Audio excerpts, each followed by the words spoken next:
और आपको बता दें, प्रधानमंत्री नरेंद्र मोदी के मन की बात का आज 136वां संस्करण है। और चलिए सीधे आपको सुनाते हैं पीएम मोदी देशवासियों को संबोधित कर रहे हैं। मेरे प्यारे देशवासियों, नमस्कार। हमारे जीवन में कुछ तारीखें ऐसी होती हैं जिन्हें याद रखने के लिए कैलेंडर देखने की जरूरत नहीं पड़ती। आज 26 जुलाई ऐसी ही एक तारीख है। आज कारगिल विजय दिवस है। ये दिन हमें गर्व से भर देता है। ये दिन हमें अपने वीर जवानों के अद्भुत साहस की याद दिलाता है। कारगिल की ऊंची ऊंची चोटियां, कठिन मौसम, दुश्मन की चुनौती, हर परिस्थिति हमारे सैनिकों के सामने थी, लेकिन उनका हौसला हर चुनौती से बड़ा था। उन्होंने मां भारती की रक्षा के लिए अपना सर्वस्व अर्पित कर दिया। आज कारगिल विजय दिवस पर मैं सभी वीर शहीदों और वीर सैनिकों को श्रद्धापूर्वक नमन करता हूं। साथियों, आज का भारत अपने वीरों को सिर्फ याद ही नहीं करता, बल्कि नई पीढ़ी तक उनकी गाथा भी पहुंचाता है। इसी भावना से इस वर्ष एक विशेष शौर्य विजय यात्रा निकाली गई है। 14 जुलाई को दिल्ली के नेशनल वॉर मेमोरियल से शुरू हुई यह मोटरसाइकिल यात्रा द्रास के करगिल वॉर मेमोरियल तक पहुंचेगी। इसका संदेश है one ride, one nation, one salute. यह यात्रा हमें याद दिलाती है कि राष्ट्र के लिए दिया गया बलिदान कभी भुलाया नहीं जा सकता। साथियों, आज भारत अपने सैनिकों के साहस के साथ साथ अपनी तकनीकी क्षमता को भी लगातार मजबूत कर रहा है। कुछ दिन पहले भारतीय नौसेना में आईएनएस महेंद्रगिरी शामिल किया गया। यह आधुनिक जंगी जहाज भारत में ही डिजाइन किया गया है, भारत में ही बना है। इसमें 75% से अधिक स्वदेशी सामग्री का उपयोग हुआ है। यह आत्मनिर्भर भारत की बढ़ती शक्ति का प्रतीक है। इसी महीने डीआरडीओ ने Pinaka long range guided rocket का भी सफल परीक्षण किया। इस सफलता के पीछे हमारे वैज्ञानिकों और इंजीनियरों का सामूहिक परिश्रम है। 2-3 दिन पूर्व ही डीआरडीओ ने कुशा मिसाइल का भी सफल परीक्षण किया है। साथियों, आज रक्षा उत्पादन हो, रक्षा निर्यात हो या मित्र देशों के साथ राजनीतिक सहयोग, भारत लगातार नई ऊंचाइयों की ओर बढ़ रहा है। इस महीने की शुरुआत में मैं इंडोनेशिया में था, जहां ब्रह्मोस और अस्त्र मिसाइलों के लिए एक बड़ा समझौता हुआ है। दुनिया का भरोसा भारत के रक्षा उपकरणों और तकनीक पर बढ़ रहा है। आइए इस करगिल विजय दिवस पर हम अपने अमर शहीदों को नमन करें और एक सुरक्षित, सक्षम और आत्मनिर्भर भारत के निर्माण का अपना संकल्प और मजबूत करें। मेरे प्यारे देशवासियों, मन की बात के पिछले एपिसोड में मैंने आपसे कैच द रेन अभियान की चर्चा की थी। मैंने आग्रह किया था कि बारिश की हर बूंद को सहेजने के इस अभियान को जन आंदोलन बनाएं। कैच द रेन का संदेश बहुत सीधा है। जहां बारिश गिरे, जब बारिश गिरे, पानी को वहीं सहेजिए। इसलिए 4 जुलाई से देश भर में एक विशेष अभियान भी चलाया जा रहा है। इसके तहत बारिश के पानी के संचयन, ग्राउंड वाटर रिचार्ज, पुराने जल स्रोतों के पुनर्जीवन और वृक्षारोपण को नई गति दी जा रही है। मुझे बहुत खुशी है कि गांव हो या शहर, पंचायतें हो या सामाजिक संस्थाएं, हर जगह लोगों ने बढ़ चढ़कर भागीदारी की है। कहीं पुराने तालाबों से गाद निकाली जा रही है, कहीं कुआं और बावड़ियों को फिर से जीवन दिया जा रहा है। बंद पड़े बोरवेल अब ग्राउंड वाटर रिचार्ज का माध्यम बन रहे हैं। साथियों, मध्य प्रदेश के सीधी जिले में करीब 1,500 तालाब बनाए गए हैं। नरसिंहपुर में अमृत सरोवरों को संवारा गया है। महाराष्ट्र के नासिक में बड़ी मात्रा में पानी सहेजने की क्षमता विकसित हुई है। आंध्र प्रदेश के नंदयाल में सभी ग्राम पंचायतें इस अभियान से जुड़ी हैं और पुराने तालाबों को फिर से उपयोगी बनाया गया है। हमारे शहर भी पीछे नहीं है। छत्तीसगढ़ के कोरबा, उड़ीसा के भुवनेश्वर, और आंध्र प्रदेश के विजयनगरम इस अभियान के उत्साहजनक परिणाम दिखाई दे रहे हैं। आइए हम भी अपने आसपास किसी एक तालाब, कुएं या बावड़ी की जिम्मेदारी लें, पानी की हर बूंद बचाएं। आज बचाई गई हर बूंद आने वाली पीढ़ियों के भविष्य की सबसे बड़ी पूंजी है। मेरे प्यारे देशवासियों, कुछ ही दिन पहले ग्लासगो में कॉमनवेल्थ गेम्स शुरू हुए हैं। हर देशवासी भारतीय दल को निरंतर अपनी शुभकामनाएं दे रहा है। उनकी कामना है कि सभी खिलाड़ी और एथलीट बेहतरीन प्रदर्शन करें और लोगों का दिल भी जीते। साथियों, हमारे युवाओं ने हाल के दिनों में स्पोर्ट्स में कई शानदार उपलब्धियां हासिल की हैं। पीवी सिंधु बैडमिंटन में जापान ओपन का खिताब जीतने वाली पहली भारतीय बन गई हैं। उनकी इस उपलब्धि पर पूरे देश को गर्व है। भारतीय महिला क्रिकेट टीम ने भी लंदन में लॉर्ड स्टेडियम में अपना पहला टेस्ट मैच जीता है। यह एक ऐतिहासिक जीत है। हमारी टीम ने 270 रनों के बड़े अंतर से यह मुकाबला जीता। लेकिन बात सिर्फ इतनी सी नहीं है। लॉर्ड्स के लंबे इतिहास में यह महिलाओं की टीम का पहला टेस्ट मैच था। 1983 में इसी मैदान पर भारत ने अपना पहला क्रिकेट विश्व कप जीता था। अब हमारी नारी शक्ति ने यहां देश का नाम रोशन किया है। साथियों, कुछ छोटे प्रयास ऐसे भी होते हैं जो बहुत मायने रखते हैं। मुझे केरलम में एर्नाकुलम के साउथ चित्तूर में स्पोर्ट्स के ऐसे ही एक प्रयास के बारे में पता चला है। वहां के एक स्कूल में संस्कृत क्लब है। यहाँ के टीचर अभिलाष जी बड़े अनूठे तरीके से संस्कृत को लोकप्रिय बना रहे हैं। इस प्रोजेक्ट को अक्षर कंदुक नाम दिया गया है। इसमें संस्कृत के अक्षरों को फुटबॉल में इस्तेमाल होने वाले शब्दों से जोड़कर आसान तरीके से समझाया जाता है। इससे सीखने में आनंद मिलता है, साथ ही खेलों से लोगों का जुड़ाव भी बढ़ता है। मेरे प्यारे देशवासियों, पिछले रविवार विक्रम-1 इसके सफल लॉन्च से हर देशवासी गौरव से भरा हुआ है। हम सभी भारतीय स्पेस सेक्टर के इस ऐतिहासिक क्षण के साक्षी बने। ये प्राइवेट सेक्टर द्वारा विकसित भारत का पहला रॉकेट है। हमारे युवा इनोवेटर्स ने वो कर दिखाया जिसकी कल्पना तक मुश्किल थी। उन्होंने गजब की स्किल, पैशन और पेशेंस दिखाया। लंबे समय तक हमारा स्पेस सेक्टर निजी क्षेत्र के लिए बंद रहा था। इस सेक्टर में रुचि रखने वाले काफी युवाओं को अपनी प्रतिभा दिखाने का अवसर नहीं मिल पा रहा था। युवा हित को देखते हुए हमने स्पेस सेक्टर को प्राइवेट सेक्टर के लिए खोला। आज इसका परिणाम दुनिया देख रही है। साथियों, हमारे युवा साथी साइंस में भी भारत का मस्तक ऊंचा कर रहे हैं। साइंस ओलंपियाड्स दुनिया के सबसे महत्वपूर्ण कंपटीशन में से एक है। इनमें बड़ी संख्या में स्टूडेंट्स हिस्सा लेते हैं।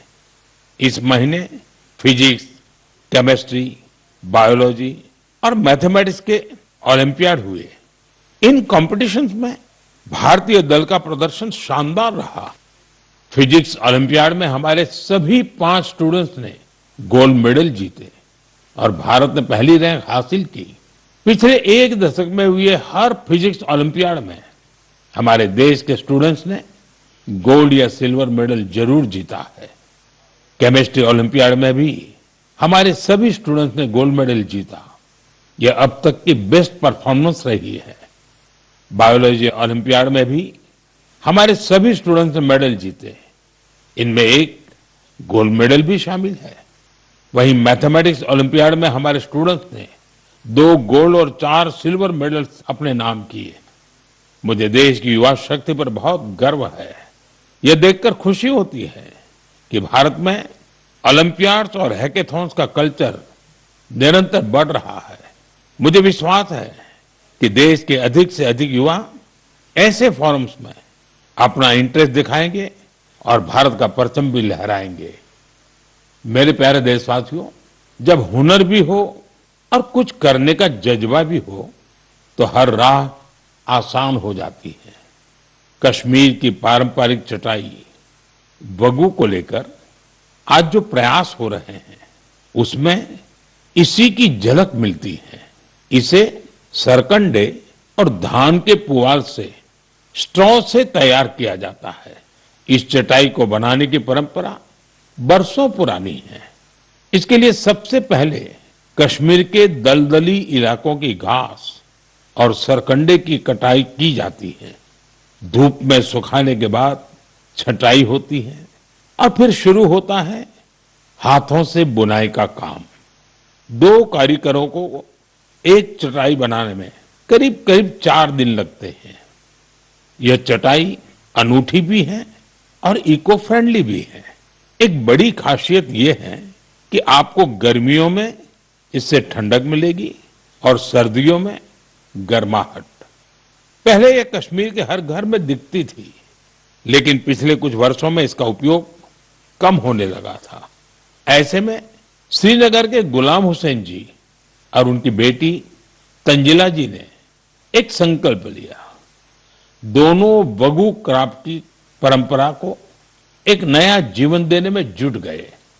गुलाम हुसैन जी बहुत ही साधारण परिवार से आते हैं। उन्होंने इस काम में कई तरह की चुनौतियां भी आई, लेकिन वगु के संरक्षण का उनका संकल्प अडिग था। देखते ही देखते उनके इस प्रयास से बहुत सारे लोग जुड़ते चले गए। गुलाम हुसैन जी ने इस कौशल को खूब बढ़ाया।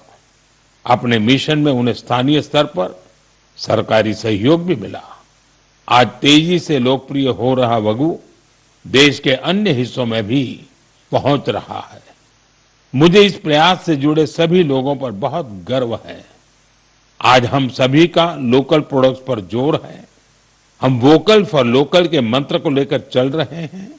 ऐसे में कश्मीर का वगु भी आपके घर का हिस्सा बने, इस पर एक बार जरूर सोचिएगा।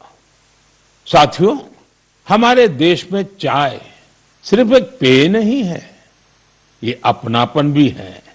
सुबह की शुरुआत हो, दोस्तों की मुलाकात हो या परिवार के साथ कुछ पल बिताने हो, चाय हर मौके का हिस्सा बन जाती है। वैसे तो आप भी भली भांति जानते हैं मेरा चाय से रिश्ता क्या है, लेकिन आज मैं जिस चाय की चर्चा कर रहा हूं उसने सिर्फ स्वाद ही नहीं दिया, बल्कि अनेक बहनों के जीवन में आत्मनिर्भरता की नई खुशबू भी घोल दी है। उत्तर प्रदेश के बिजनौर जिले के लखीवाला गांव में सेल्फ हेल्प ग्रुप से जुड़ी महिलाओं ने विदुर प्रेरणा स्वदेशी हर्बल टी तैयार की है। इसमें लेमन ग्रास, गिलोय, मुलेठी, तुलसी, कच्ची हल्दी, दालचीनी, इलायची और सौंफ जैसी प्राकृतिक सामग्रियां शामिल है। अपने अनोखे स्वाद और गुणों की वजह से इस चाय ने बहुत कम समय में लोगों के बीच खास पहचान बना ली। प्रयागराज के महाकुंभ और दिल्ली के इंटरनेशनल फूड फेस्टिवल में इस हर्बल चाय को खूब सराहना मिली। विदेशों से आए लोगों ने भी इसमें दिलचस्पी दिखाई। साथियों, सबसे प्रेरक बात इसकी शुरुआत है। यह पूरा प्रयास सिर्फ 1 लाख रुपये से शुरू हुआ था। आज यह ब्रांड देश के बड़े संस्थानों तक पहुंच चुका है। ये पहल हमें बताती है कि जब स्थानीय ज्ञान, प्रकृति और महिलाओं का आत्मविश्वास साथ आते हैं तो एक छोटा सा प्रयास भी बड़े बदलाव की शुरुआत बन जाता है। मेरे प्यारे देशवासियों, आज देश भर में एक पेड़ मां के नाम अभियान के माध्यम से लोग प्रकृति के प्रति अपना दायित्व निभा रहे हैं। जब समाज इस भावना से जुड़ता है तो बहुत सुंदर और प्रेरक उदाहरण सामने आते हैं। साथियों, अहमदाबाद में जन भागीदारी की अद्भुत शक्ति दिखाई दी है। भारत क्षेत्र में 1 घंटे के भीतर 3.5 लाख से अधिक पौधे रोपे गए। इसमें 25,000 से अधिक लोग जुटे। स्कूली बच्चे, एनसीसी कैडेट्स, स्वयंसेवक और आम नागरिक सभी ने इस अभियान में हिस्सा लिया।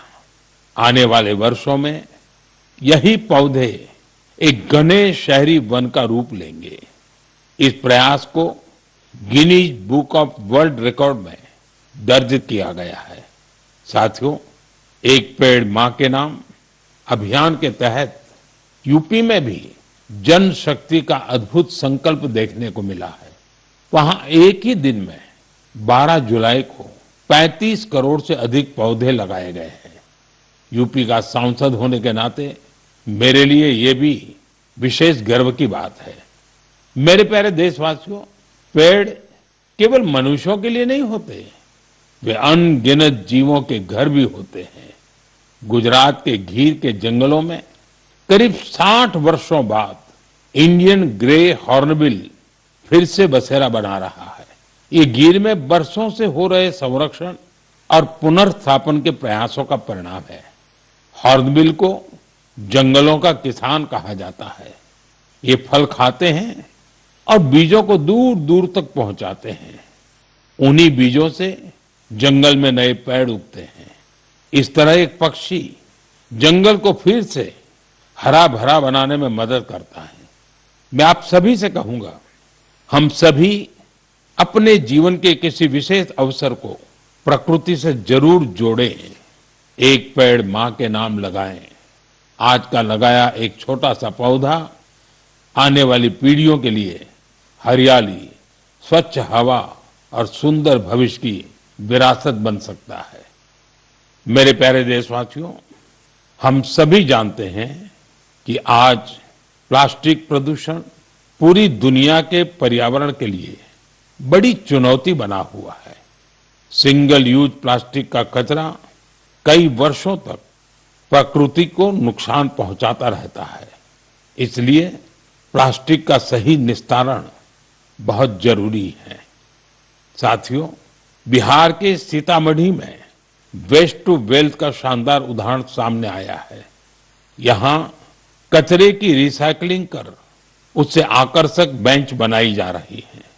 एक बेंच तैयार होने में करीब 40 किलो सिंगल यूज प्लास्टिक खप जाती है। यह मजबूत, टिकाऊ और आरामदायक होने के साथ साथ इको फ्रेंडली भी होती है। इसे सरकारी स्कूलों, पार्कों और सार्वजनिक स्थलों पर लगाया जाता है। इसके जरिए लोगों में पर्यावरण संरक्षण को लेकर जागरूकता भी बढ़ रही है। इस प्रयास में स्थानीय इकाई के साथ ही जिला प्रशासन की महत्वपूर्ण भूमिका है। इससे स्थानीय स्तर पर रोजगार के अवसर भी पैदा हो रहे हैं। सीतामढ़ी का यह प्रयास हमें बताता है कि रिड्यूस, रीयूज और रिसाइकल आज केवल एक नारा नहीं, बल्कि हमारे जीवन का हिस्सा बनता जा रहा है। साथियों, आपको याद होगा, पिछली बार मन की बात में मैंने गणेश उत्सव की बात की थी। मैंने आग्रह किया था कि हमें अपने देश की मिट्टी से ही बने गणेश जी की पूजा करनी चाहिए। जो पीओपी से बने गणेश जी होते हैं या विदेश से आई गणेश जी की प्रतिमा होती है, उसके बजाय हमें देश की मिट्टी से बने गणेश जी को घर में स्थापित करना चाहिए। इस विषय पर अनेक लोगों ने मुझे संदेश भेजा है और Your Tata Play box is not receiving signal. तो आपको बता दें, प्रधानमंत्री नरेंद्र मोदी के मन की बात का 136वां एपिसोड आप सुन रहे थे। आज पीएम मोदी के मन की बात का 136वां संस्करण, जिसे आप सुन रहे थे लाइव प्रसारण इसका, और इसकी शुरुआत ही उन्होंने की कारगिल विजय दिवस का जिक्र करते हुए। कारगिल विजय दिवस का उन्होंने जिक्र किया और सबसे पहले वीर जवानों को उन्होंने नमन किया और कहा कि कारगिल विजय दिवस ऐसी तारीख है जिसे याद रखने के लिए दिन याद रखने की जरूरत नहीं होती।